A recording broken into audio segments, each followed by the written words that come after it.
Chanceler russo Sergei Lavrov sugere que Hitler tinha origens judaicas.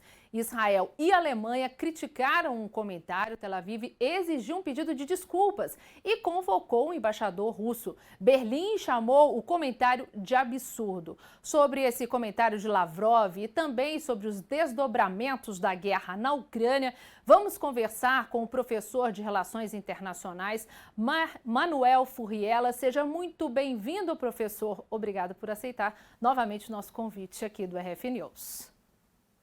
Boa noite, eu que agradeço o convite.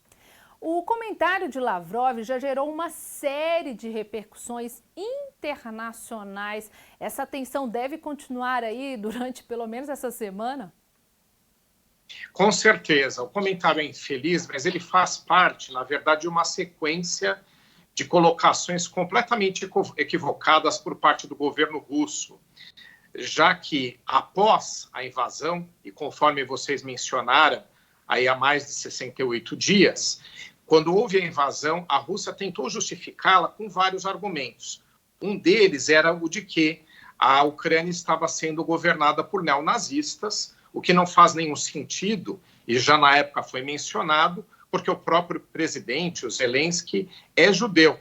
E o antissemitismo, os atos contra os judeus, fazem parte das raízes tanto do nazismo quanto do neonazismo, ou seja, não há nenhum sentido em um Estado, um país ser governado por um judeu e ter na composição do seu governo os neonazistas, e por isso que esse assunto vem à tona a todo momento, e o governo russo agora, na última tentativa de tentar justificar a invasão usando também esse argumento, acabou tropeçando e acabou levando uma argumentação ou trazendo um fato totalmente errado, de que Hitler seria nazista e mesmo assim teria perseguido os judeus. Então você veja, né, a que ponto chegamos num conflito injustificado, onde a Ucrânia tem sofrido baixas civis enormes, prejuízos enormes, e o governo russo recorre a argumentos históricos errados e que agridem toda uma sociedade, toda uma composição da nossa sociedade, que são os judeus. Realmente é um completo absurdo e uma agressão a esse grupo, desrespeitando o direito dessas pessoas e também utilizando argumentos para justificar a guerra, que obviamente não servem para essa finalidade.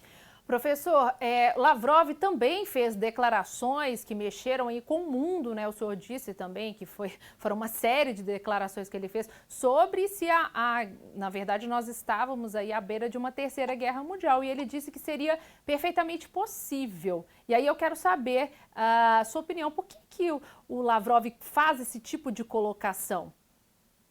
Bom, toda vez que a Rússia passa por uma situação de grande dificuldade, como é o caso agora, onde ela tem praticamente todo mundo se opondo e com razão técnica, razão jurídica, à invasão da Ucrânia, a Rússia ela apela aos seus principais argumentos de ameaça. Primeiro, ela ameaça que não vai abastecer a Europa do seu gás, já que a Europa é dependente, a Europa Ocidental, dependente energeticamente desse gás. Esse gás vem por gasodutos que já existem, e a Rússia é, obviamente, ali o maior fornecedor. E outro argumento frequente é de uma ameaça de terceira guerra mundial. Por quê? Porque a Rússia, junto com os Estados Unidos, são casos únicos no mundo todo em relação a armamentos nucleares. São estados que têm mais de 5.000 ogivas e, de longe, teriam capacidade de destruir a humanidade por várias vezes. Então, são, na verdade, ameaças a partir do momento que a Rússia começa a ser tão criticada internacionalmente. Agora, falando sobre a probabilidade dessa terceira guerra, eu acredito ser improvável, seja porque é uma destruição em massa de tudo aquilo que nós entendemos como humanidade, obviamente não interessa para ninguém, né? Já que se o grande objetivo é a dominação da Ucrânia e a superação, né, de obstáculos internacionais a isso, uma superação da dominação ocidental naquela região, que são os argumentos da Rússia, não haveria motivo para se chegar a uma terceira guerra mundial de grande destruição e de grandes proporções. E se a gente pegar em outros momentos históricos, conflitos como este da Ucrânia já haviam acontecido, e até em casos mais graves não levaram a uma terceira guerra mundial. O maior exemplo que a gente tem disso é a crise dos mísseis soviéticos, na época da qual a Rússia é herdeira, que foram instalados em Cuba, a poucos quilômetros dos Estados Unidos, a poucos quilômetros do estado da Flórida. Naquele momento, a gente chegou perto de uma terceira guerra mundial e não aconteceu. Então, não é no momento de agora, onde você não tem um conflito que, apesar de muito grave, um conflito que se internacionalizaria para você envolver um monte de países em guerra direta uns com os outros, não seria agora, no meu entender, que nós chegaríamos a isso. É apenas mais uma das ameaças russas para tentar convencer o resto do mundo de que na negociação devem ceder aos seus interesses. A Rússia violou no fim de semana novamente o espaço aéreo da Dinamarca, né? O país até convocou o embaixador russo. Sobre essa invasão, o que pode gerar? Já não é a primeira vez que acontece, né, a invasão do espaço aéreo. Como que fica a relação ali da Dinamarca e desses países que fazem fronteira ter o espaço aéreo invadido?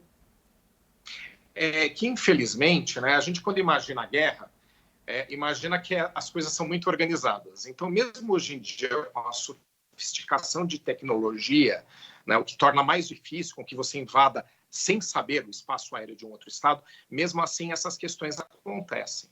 O Brasil, por exemplo, teve uma situação parecida em 1982, né, e veja, está até completando uma data redonda aí desse conflito, 40 anos, houve a guerra da Argentina com a Grã-Bretanha, por conta da disputa das ilhas que a Inglaterra chama de Falkland e a Argentina de Ilhas Malvinas. Quando houve aquele conflito, o espaço aéreo brasileiro do sul do Brasil foi invadido por aeronaves de guerra inglesas, da Grã-Bretanha. E naquele momento nós tivemos que reter aquelas aeronaves e ter uma participação efetiva no conflito, no sentido de demonstrar que o espaço aéreo brasileiro tem que ser respeitado. Então, infelizmente, e eu digo infelizmente porque em uma dessas situações a gente pode ter um desenrolar, né, algum tipo de atrito, infelizmente essas situações acontecem em guerra porque há um descontrole de certos fatores e no momento, né, de embate, de combate entre as tropas, você pode ter alguma situação dessa de escape. Então, eu acredito que, mesmo a Dinamarca tendo, obviamente, né, sendo muito crítica ao desrespeito à sua soberania aérea, eu não acredito que isso vá ser algo mais grave. Vai haver um atrito diplomático, que inclusive já existe em relação à própria guerra, ao próprio conflito, mas eu acredito que isso não vai trazer maiores consequências e eu até torço. Obviamente, todos temos que torcer para que isso não aconteça, para que a gente não tenha mais um ponto de atrito. Até mesmo porque o da Ucrânia já é suficiente, o que tem passado aquele país nesse conflito todo é de tal forma indesejado que a gente não tem aí qualquer tipo de interesse que qualquer outro país também seja envolvido nessa guerra. Então, eu acho que vai ter um atrito diplomático, críticas por ambas as partes, mas nada além disso neste momento, a não ser que algo se agrave e algum alvo dentro de outro país, como por exemplo da Dinamarca, acabe sendo atingido. Aí sim, a gente pode escalonar para um conflito ainda maior. Professor, nós chegamos a falar aqui, inclusive, sobre o início, né, um comecinho de um acordo de paz, naquele momento em que a Rússia até retirou algumas de suas tropas da região de Kiev.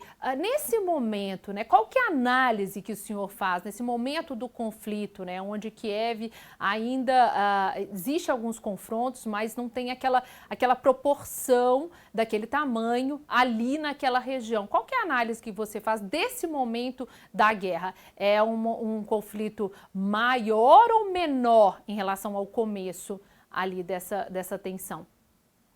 Ele infelizmente se tornou um conflito maior.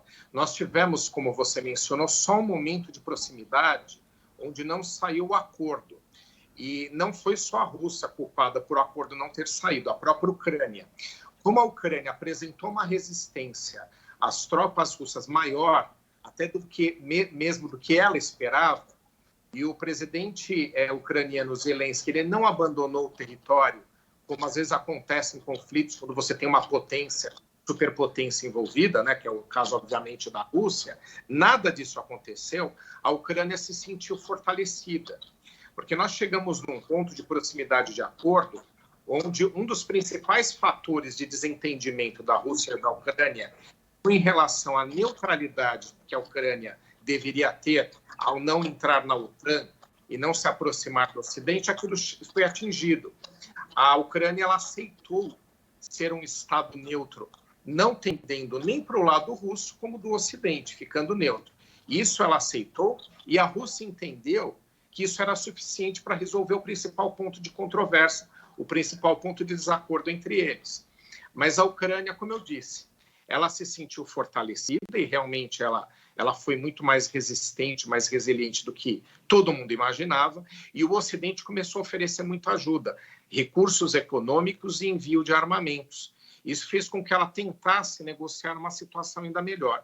E o acordo acabou não acontecendo. Então, a Rússia tem sua responsabilidade, poderia ter cedido um pouco mais, mas principalmente a Ucrânia. Eu acho que ali a gente tinha um ponto-chave para acabar com esse conflito. No momento atual, nós estamos longe de chegar a um acordo e com uma guerra que aumentou as suas proporções, pois a Rússia agora decidiu conquistar de vez o sul da Ucrânia, ligando já com outros territórios que ela tem, que é o caso, obviamente, da Crimeia, que ela já tinha, ela já dominava, e o caso das províncias ali na sua fronteira, uma parte da sua fronteira com a Ucrânia. Então, ela vai redirecionar forças e vai intensificar os ataques. Tá certo. Muito obrigada, professor, pelos seus esclarecimentos. Uma excelente noite para o senhor. Obrigado.